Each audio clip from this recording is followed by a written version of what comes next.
Hola queridos oyentes, bienvenidos a este nuevo programa de Firmes en la Verdad. Hoy tenemos con nosotros a Silvia Álava. Silvia Álava cuenta con una formación amplísima como psicóloga general sanitaria y una gran experiencia en el difícil campo de la psicología infantil. Colabora de forma habitual con diversos medios de comunicación. La hemos visto en conferencias porque tiene múltiples invitaciones, porque es un tema que nos preocupa mucho a los padres, y ha escrito varios libros en el que eso, sobre todo dirigido a los padres como ayuda en la educación de los hijos, y pues tiene la autoridad que le da la experiencia con conocimiento y sentido común, y además eso pues con mucha experiencia en el campo de la psicología, que no solamente abarca la infantil, como hemos hablado, sino el compendio de la familia. Bueno, ahora ella nos va a contar. Silvia, ¿qué tal estás? Hola, ¿qué tal? Oye, muy bien, que encantados de tenerte. Lo mismo digo, de poder compartir este espacio con todos vosotros y vosotras. Muy bien. Mira, bueno, bienvenida, y lo primero es... la psicología normalmente nos ha parecido que era un campo como para los mayores, ¿no? De problemas que tú eres consciente, que te afectan a tu vida. Tanto se ha generalizado que hay una especialización en psicología infantil. ¿Hay tantos problemas infantiles? Es verdad que existe la especialización de psicología infantil. ¿Por qué? Porque los niños también tienen problemas. Tienen problemas como los adultos. Es verdad que hay determinadas patologías que a lo mejor en el área infantil pues no son tan habituales, pero sí que existen. Los niños en ocasiones tienen depresión, en ocasiones tienen ansiedad, pero sobre todo lo que tenemos que pensar es que si tú ves que un niño tiene un problema, cuanto antes lo soluciones y antes lo ayudas, más impacto va a tener sobre su vida, porque no es lo mismo enseñarle una serie de estrategias o una serie de recursos cuando es pequeño, que lo puede utilizar desde bien pequeño hasta que llega a la edad adulta, que cuando ya empezamos a la edad adulta. Y sobre todo, con psicología infantil nos interesa muchísimo, no solamente ayudar a los niños que tienen un problema, que digamos, ya hay un problema que ya es de salud mental, ¿no? O que ya es una patología, sino todos aquellos niños que vemos y que decimos, oye, pues quizás si les ayudamos, pues por ejemplo, con el tema de las emociones, a saber percibir y expresar correctamente sus emociones, a comprenderlas, a regularlas y manejarlas, ¿qué es lo que ocurre? Que cuanto antes lo aprendes, mejor. ¿Por qué? Porque luego son aprendizajes que te van a acompañar a lo largo de la vida adulta. Bueno, y además una cosa más, perdona un segundito, sí, y es que el cerebro, cuanto más chiquitito, más plástico. Luego hay cosas que cuanto antes las enseñamos, pues muchísimo mejor, porque más fácil va a ser que las aprenda el niño. De acuerdo, pero bueno, de estas cosas que estás hablando, claro, hombre, si llega a ser una patología, hace falta el experto, ¿no? La persona especializada. Pero por eso me imagino que has escrito los libros, porque en el común, en la cotidianeidad de una familia, todas estas pautas de las que tú has hablado, de que enseñarle en cuanto antes, también será parte del sentido común, aunque los padres somos inexpertos, ¿no? Claro, por eso el grueso del trabajo que se hace muchas veces en psicología infantil se hace con los padres. Es verdad que en ocasiones hay que trabajar con el niño, pero sobre todo hay que trabajar mucho con los padres. ¿Por qué? Porque si los padres lo saben hacer bien y saben precisamente hacer una educación ahí completa, una educación en valores, que también es tan importante hoy en día en la sociedad, va a ser mucho más probable que salga todo bien, por así decirlo. Entonces, en ocasiones muchas veces lo que hacemos los psicólogos es que asesoramos a los padres, los papás, a las mamás, que sepan exactamente cómo hacerlo y cómo educar a sus hijos. ¿Para qué? Para que lleguen a ser personas completamente autónomas, competentes, felices, pero felices entendiendo que son también responsables, que son también capaces de ser autónomos, de gestionarse por ellos mismos.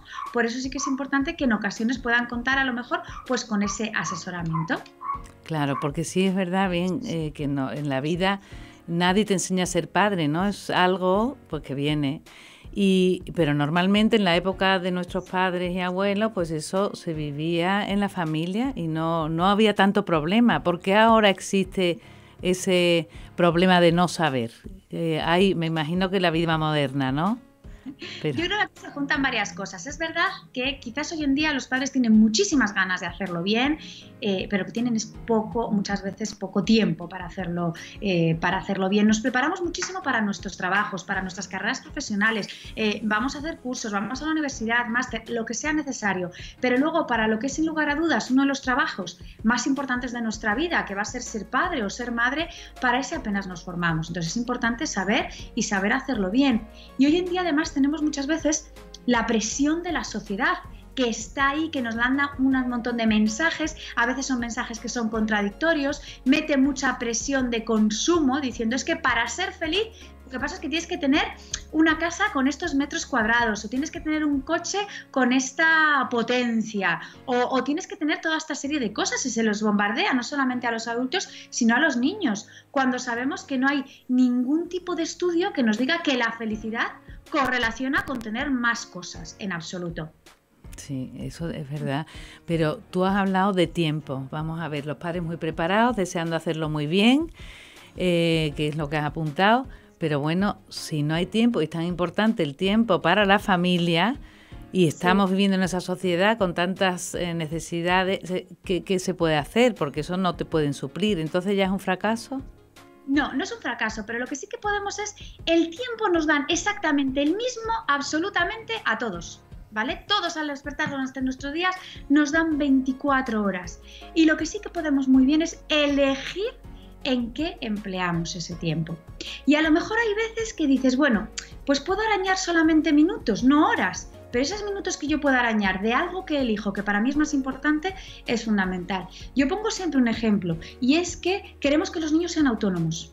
Y queremos ahí un poco que los niños cada vez sean más responsables. Entonces, para eso, por ejemplo, si tú a un niño quieres que por la mañana sea capaz de levantarse, de vestirse él, de peinarse, de lavarse los dientes, de ir al baño, le tienes que dejar tiempo. No puedes pretender que lo haga en media hora como un adulto, lo mismo necesita una hora. Entonces, quizás es más conveniente acostarle antes por la noche en lugar de perder el tiempo viendo o emplear el tiempo viendo a lo mejor la televisión, pues emplear a lo mejor más tiempo en familia o más tiempo para hacer otro tipo de cosas. O sea, en todo momento nos podemos parar y observar en qué empleamos el tiempo y ver si se lo estamos empleando en lo que realmente para nosotros es importante. Y una cosa más, la calidad del tiempo que empleamos sí que es una variable que siempre va a depender de nosotros. Si yo estoy contigo y estoy con mi hijo o con mi hija, un tiempo de calidad. Y un tiempo de calidad significa que yo ahora estoy aquí, por ti, para ti, y solamente estoy pendiente de ti. Tengo la mirada puesta en ti y están todos los elementos distractores, como por ejemplo hoy en día muy habitual el teléfono, enseguida estamos ahí con él, como puede ser la tele, como pueden ser otro tipo de cosas, quedan fuera. Esas variables sí que podemos hacer mucho por nosotros mejorarlas. Claro, eso es importante. Me imagino que para enseñar eso hace falta unas pautas en la familia, claro, porque si tú quitas el móvil y todo para estar con tu hijo, él también decirle, bueno, tú no, normas, ¿no? Normas y límites son fundamentales. Hay algunos padres que todavía piensan y dicen, no, claro, es que si le pongo normas y límites, ¿qué es lo que pasa? Que a ver si voy a coartar su personalidad. Y le tenemos que decir, en absoluto, eso no es así. La personalidad del niño la va a tener igual. Pero cuando tú pones normas, cuando tú pones límites, cuando tú dices, hasta aquí, por aquí, dentro de la norma del límite, todo bien, pero aquí es donde está el límite. ¿Qué es lo que pasa? Que los niños desarrollan muchísimo más autocontrol. Y el autocontrol es absolutamente necesario para tener éxito en la vida. Y sobre todo, hay veces que quizás se nos entiende mal y cuando los psicólogos decimos hay que poner normas, hay que poner límites, de vez en cuando a los niños hay que decirles que no. Eso luego no está reñido con darles muchos besos, con darles muchos abrazos y con hacerles muchos mimos. Pero yo te doy muchos besos, muchos abrazos y muchos mimos dentro de la norma, dentro del límite. Cuando te la has pasado, pues tiene que tener alguna pequeña consecuencia. Aquí tampoco hay ni que castigar ni gritar, pero sí que ellos vean por dónde tenemos que movernos. Claro, así van enseñando el camino, pero hoy día se tiene miedo a eso, quizás se sobreprotege mucho, ¿no? Porque a no crear traumas, a que me he pasado riñendo, desde luego está mal visto lo de dar azotes, ¿no? Que no sé tú qué piensas sobre ello, cuando una rabieta, el cómo actuar en esas partes que se sobrepasa el límite, pero además se excede, ¿no? En todo lo que es Ujú. el mal humor, todo. ¿Qué piensas tú de esto? Yo creo que aquí sí que es muy importante, lo primero de todo, pararnos a observar muy bien. ¿Qué es lo que está ocurriendo? ¿Qué es lo que está haciendo, diciendo nuestro hijo o nuestra hija? Y sobre todo, fundamental, lo que nosotros como adultos hacemos. Porque en ocasiones lo que está pasando es que a través de esa rabieta el niño nos está expresando algo o quiere llamar la atención, quiere conseguir la atención. ¿Y qué es lo que sabe? Que a través de la rabieta la consigue. Que precisamente cuando lo está haciendo bien, pues como que se le hace menos caso, porque dicen, bueno, como funciona bien el niño, ahí le dejo, o la niña, y sin embargo es cuando tiene la rabieta cuando me paro. Me paro a intentar razonar, me paro y además, como estamos en un momento de intensidad emocional muy alta, al final terminamos gritando y poniéndonos un poco a la altura del niño. Entonces, quizás hay que pararse y observar. Y la atención la tienen que tener en positivo, es decir, cuando tú estás bien, cuando no tienes la rabieta, es precisamente cuando yo te hago mucho caso y cuando estoy contigo. Y cuando ya estás en esa fase de rabieta, de estallido emocional, de que no estás siendo capaz ahí de gestionarlo, quizás ese es el momento en el que hay que prestar un poquito de menos atención y cuando ya estás más relajado, volvemos y hablamos. Y hablamos de cómo te sentías, de qué es lo que ocurrió, pero en ocasiones funciona mucho mejor hablarlo después. Porque en el momento de la rabieta no conseguimos nada, nada más que esto suba, suba, suba, suba y que consigamos perder los nervios, tanto el niño como nosotros. Luego, ¿hay que hablar y razonar con los niños? Sí, mucho, muchísimo, pero hay que elegir muy bien el momento. No se puede hacer en el momento de la rabieta, hay que hablarlo cuando está bien. Y en la rabieta es mejor, a veces hay que hacerse un poco el loco y me doy media vuelta como si no estuviera ahí pasando nada. También va a depender mucho de la edad del niño. Claro, eso te iba a decir, porque hablar muchísimo con un niño de 1 año, de 2 años, imposible, ¿no? Cuando estamos un niño de 2 años, tenemos que pensar que un niño de 2 años no sabe salir de su rabieta. Además, en un niño de 2 años, la rabieta evolutivamente es algo normal, porque ¿qué es lo que le pasa al niño de 2 años? Que ya se siente lo suficientemente mayor como para decir que yo soy mayor, soy una personita, y empieza a formarse ese autoconcepto, ese yo. ¿Y cuál es la forma un poco de demostrarlo? Pues si tú me dices algo, yo te digo, no, no, y me tiro al suelo. Y es algo que es absolutamente normal, porque es lo suficientemente mayor como para darse cuenta que es personita y que yo opino, pero luego es tan pequeño que todavía depende mucho de la mamá. Entonces, con una rabieta de un niño de 2 años, lo que hay que hacer es que le dejamos un pelín y cuando cambia el tipo de llanto, porque un niño de 2 años no va a dejar de llorar, cuando cambia el tipo de llanto ya no es ese llanto de rabia de ¡ah!, sino que tú le has dicho, así no te hago caso, y ya empieza a llorar, pero con lágrimas de un poco más de tristeza, ahí le sacas de la situación. No tienes que esperar a que él se calme. Sin embargo, a partir, por ejemplo, de los 4, que ya empieza a estar madura la parte del autocontrol de esta zona aquí del lóbulo prefrontal, ahí ya tenemos que ir consiguiendo que cada vez vaya siendo más capaz del niño calmarse solo. Yo te ofrezco pequeñas ayudas, pero cada vez, según va creciendo el niño, tiene que ir siendo más capaz de calmarse solo. Claro, y otra cosa, has hablado de educación en positivo, que es tan importante, Sí. ¿verdad? Pero en un niño de 1 o 2 años, por ejemplo, que todo es enseñarle cómo, porque come con las manos, esos no, hacer lo que quiere, investigar, claro, porque yo, entonces todo no, no, no, ¿cómo haces eso? ¿Sacas el positivo en esas edades? Cuando hablamos de educación en positivo significa que te voy a prestar más atención cuando lo haces bien que cuando lo haces mal. ¿Vale? Porque hay niños que lo que hacen es, con 2 años, cogen las cosas con las manos porque todavía no tienen la suficiente destreza para cogerlo en el tenedor. Y entonces ahí, ¿qué es lo que pasa? Que te tengo que enseñar con toda la paciencia a acompañarte a hacerlo. Otra cosa diferente es el niño que con 5 o 6, que sabe perfectamente pinchar en el tenedor, está cogiéndolo con las manos para que tú estés detrás mío diciéndome que lo cojas con las manos, que parece que tiene más, perdona, que no lo cojas con las manos, que lo cojas con el tenedor, que es que parece que tiene mucha más atención cuando lo está haciendo mal que cuando lo está haciendo bien. Por eso siempre decimos que hay que pararse a observar muy bien al niño y a nosotros, porque es que en ocasiones están haciéndolo, por así decirlo, un poquito mal adrede para garantizarse la atención. Y entonces a lo mejor es mejor llegar y decir, oye, ya sabemos, tú ya sabes comer perfectamente con cubiertos. Cuando comes con cubiertos, yo estoy hablando contigo, te presto mucha atención y cuando no, directamente retiro un poquito más la atención. Pero por supuesto que corrijo la conducta y que te enseño a hacerlo correctamente. Claro, y otra cosa importante para los padres, has hablado antes que claro, que ellos te ven, ¿no? O sea, que los padres son el ejemplo, en la familia es pues un pilar, vamos, importantísimo para los hijos. Pero claro, hoy día en las familias existen muchos problemas, ¿no?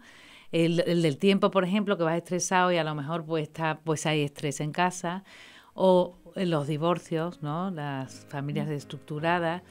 Entonces, ¿se puede decir que los padres son culpables o que que repercuten tanto que es la ocasión de los problemas o cómo se puede eso solventar hoy día con tantas circunstancias, ¿no? Adversas, diríamos, para la familia? Yo creo que tenemos que pensar, no se trata aquí de buscar culpables, decir que es que los padres son los culpables, pero sí buscar responsables, que es diferente. No es llegar a decir, tú tienes la culpa y entonces ahí machacamos, sino decir, a ver, la responsabilidad de la educación fundamentalmente es de los padres. Es verdad que todo el entorno, los abuelos, los tíos, los amigos, los profesores, los educadores, nos van a ayudar y vamos a trabajar todos en equipo.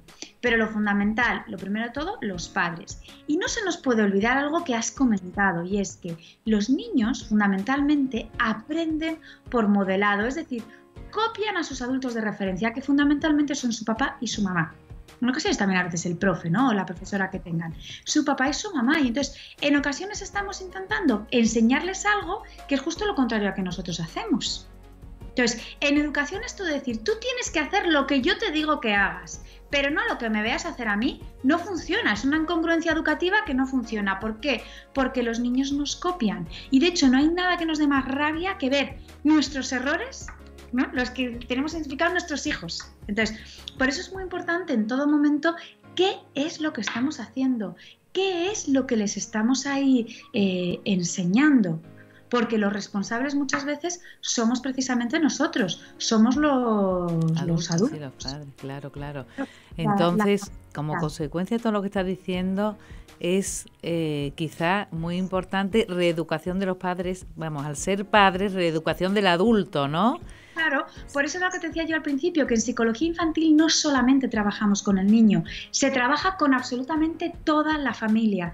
No solo el niño, sino la familia, incluso a veces los hermanos, pero fundamentalmente con los padres. El padre y la madre tiene que pararse muy bien a ver qué es lo que está haciendo, porque en ocasiones, sin quererlo y con nuestra mejor fe y pensando que lo vamos a hacer fenomenal, estamos haciendo todo lo contrario. Fíjate, hoy en día hay un error que quizás es el que más se comete en educación, que es la sobreprotección. ¿Qué es esto? Estar continuamente encima del niño, encima y en plan que no le pase nada, que no sufra, que no se frustre. Y al final ese error, lo que nos damos cuenta es que está porque el padre o la madre, está malentendiendo el amor paterno o materna. No son que no quieran a sus hijos, sino que piensan, si es que yo le quiero tanto, que a mí no me cuesta nada llevarle la mochila y a él le pesa. Yo le quiero tanto que a mí no me cuesta nada atarle los cordones y a él le cuesta. Y no nos estamos dando cuenta que estamos malentendiendo el amor y que sí que es verdad que tú le quieres mucho, pero como le quieres mucho le tienes que enseñar. Y le tienes que enseñar a llevar su mochila. Y le tienes que enseñar que si metes muchas cosas luego pesan, luego habrá que meter solamente lo importante. Y le tienes que enseñar a atarse los cordones. Y así en un sinfín de cosas. Entonces, por eso es tan importante la figura del padre, de la madre y de cómo lo hacen. Claro. Y para esto me imagino que no todos los padres dirán, bueno, claro, es que esto es muy difícil y yo no puedo tener todo el tiempo el mundo para ir a cursos. Hay libros. Sí, yo creo que hay. Y tú has escrito varios, ¿no?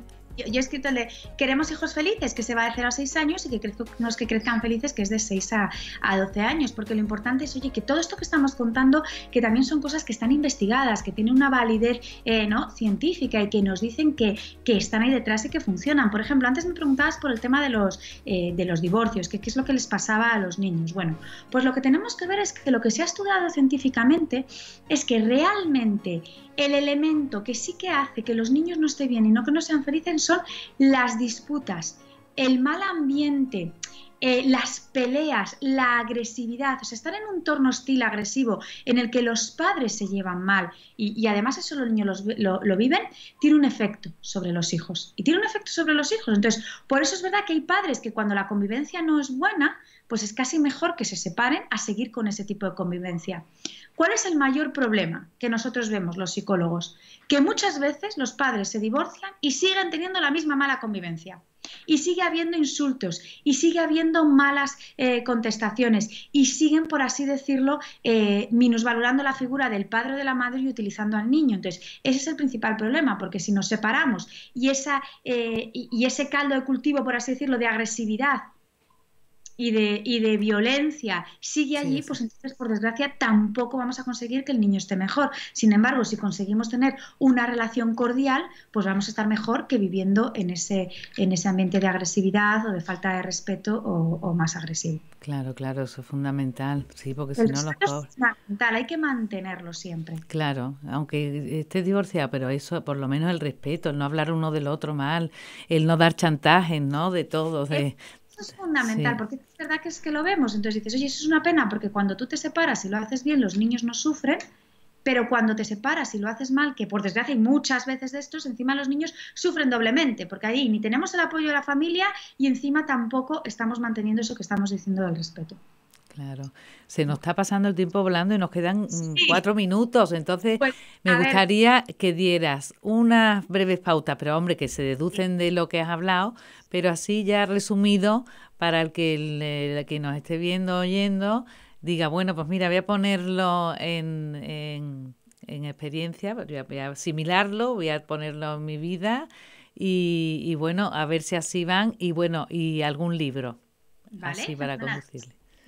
Pues mira, yo aquí sobre todo me quedaría en que ahí se pueden hacer muchísimas cosas en la educación y que se pueden hacer muchas cosas por educar a nuestros hijos, que te tienes que parar y observar cómo lo haces, porque aunque pienses que estás agobiado, que tú no puedes, que no tienes tiempo, todos podemos ser unos educadores estupendos, pero para eso hace falta pararse, reflexionar muy bien y observar muy bien qué es lo que estamos haciendo y poner más foco siempre en positivo cuando el niño lo hace bien que en negativo, que sería cuando el niño no lo está haciendo bien.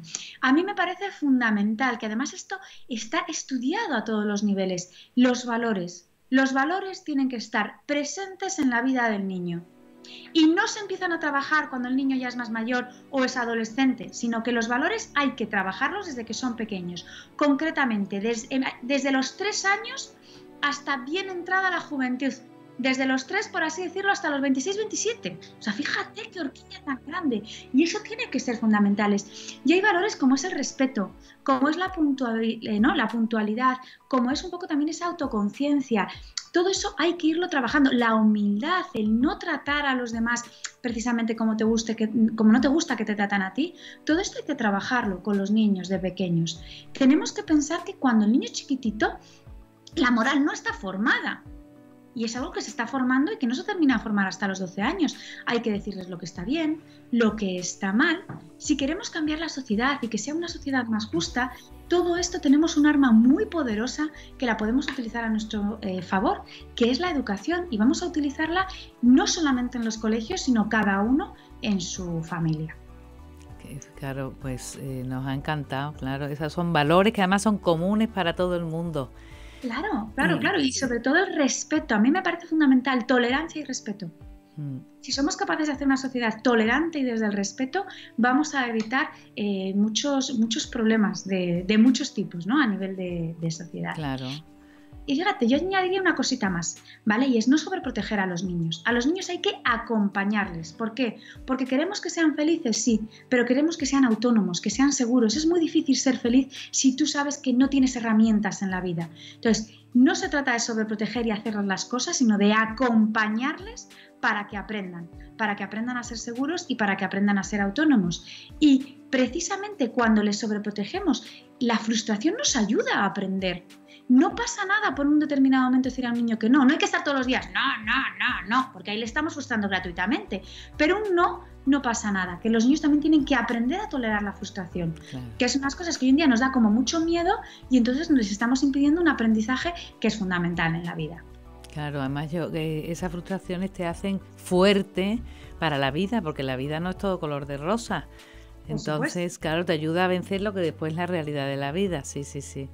Pues muchísimas gracias, Silvia. Nos dejas con mucha tarea, pero en positivo. Es estupendo bueno, porque me imagino, si educas en positivo, también esa persona con respeto, honestidad, tiene alegría, porque claro, una familia donde se educa en positivo, ¿no? Son mucho más optimistas, alegres. Por supuesto y que sí. Repercute mucho. Pues muchísimas gracias, Silvia. Gracias a vosotros. Que bueno, también decir que tiene ella libros escritos, ¿no? Para esto, y entonces pues anímense, se venden en Amazon también, y ¿Sí? siempre es una guía muy, muy, muy útil para los padres y fácil de leer, ¿no, Silvia? Sí, perfectos de leer. Y si me dejas añadir, además, Sí. los derechos de autor del primer libro, el de Queremos hijos felices, además están donados precisamente para una asociación que lo que hace es que trabaja con niños y con niñas que están en casas de acogida. Precisamente estos niños, estas niñas que no tienen esa posibilidad de tener este papá o esta mamá que esté con ellos, pues precisamente por eso. O sea, que no deja de ser también una labor con la que no solamente vamos a ayudar a nuestros propios hijos, sino que podemos ayudar a los otros muchos niños que por desgracia no tienen esos papás o esas mamás. Estupendo, pues anímense a comprar y aprender a educar a los hijos y extenderlo a los demás, porque así mejoraremos la sociedad. Muchísimas gracias, Silvia. Hasta el próximo programa. Gracias.